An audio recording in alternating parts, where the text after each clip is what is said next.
Hello, hello. So happy to see you guys on this Monday morning. What I'm going to talk about today is, do you consider yourself a highly sensitive or susceptible person?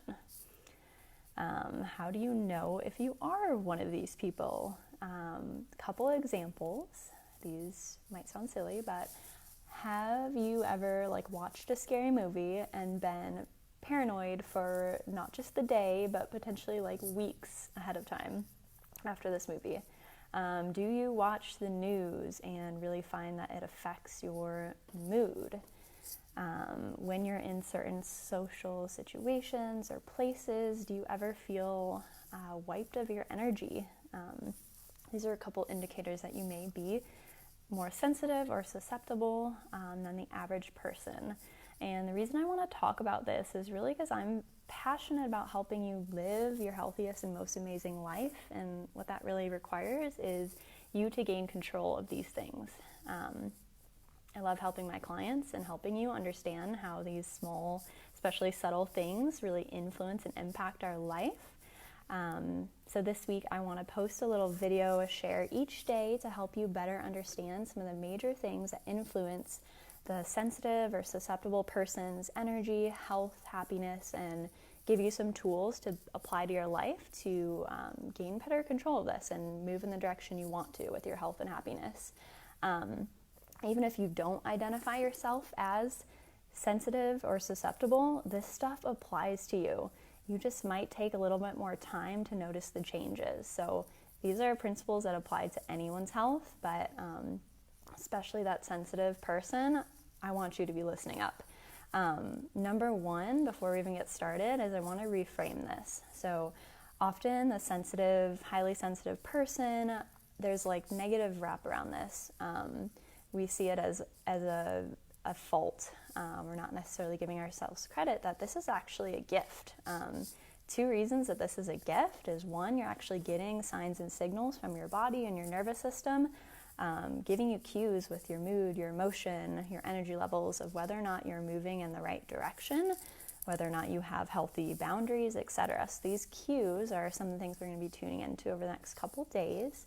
And also, you are actually easier and more open to positive change if you experience more of these sensitive traits that I mentioned prior to this. So today's topic, we're going to talk about the 5 people that you spend the most time with. So if you are tuning in right now, I would love for you to get out a piece of paper, get out your phone, and actually spend some time realizing, who are the 5 people I spend the most time with?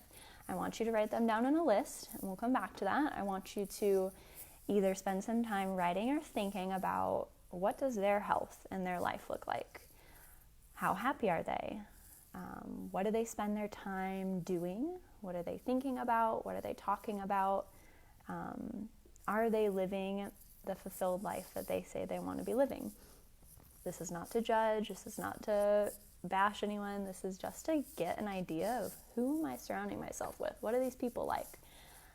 Life is an inside-out journey. So what that means is, once again, we must take control of our health and our happiness, and that requires accepting responsibility. So with this person, I want you to, or with these people that you're surrounding yourself with, I want you to take a step back from that and look at yourself.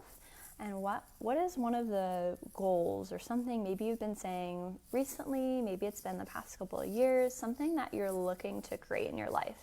It might be that you want to feel more adventurous, you want to be stronger, maybe you want to feel more in charge of your emotional state, maybe you want to become wealthier, maybe you want healthier hormones, whatever it may be. I want you to ask yourself, who can I surround myself with that will actually inspire me and hold me accountable for becoming that person and moving towards that goal? As you're asking yourself that,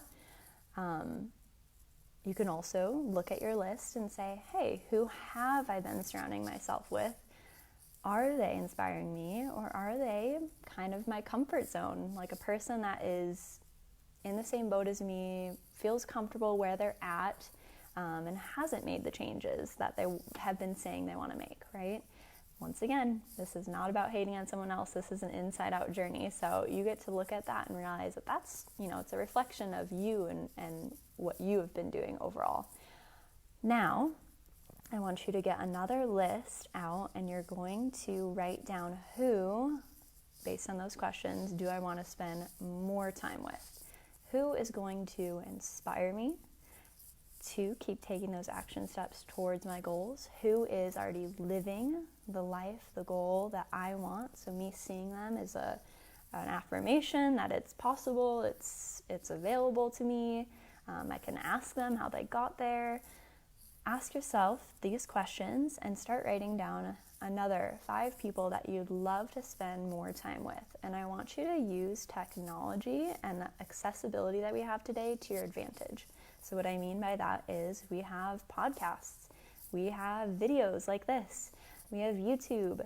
It is so easy to get in touch with people that are so inspiring, and I want you to think of that. Is there an athlete that you want to follow, listen to? Is there an entrepreneur that really inspires you? Is there a healthcare practitioner that you want to get an appointment with because they're going to help you get to the next level of your health goals? These are all questions to ask as you create that list.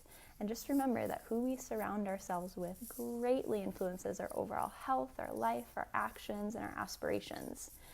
Tomorrow we're going to talk more about a really powerful shift that will shift your top 5.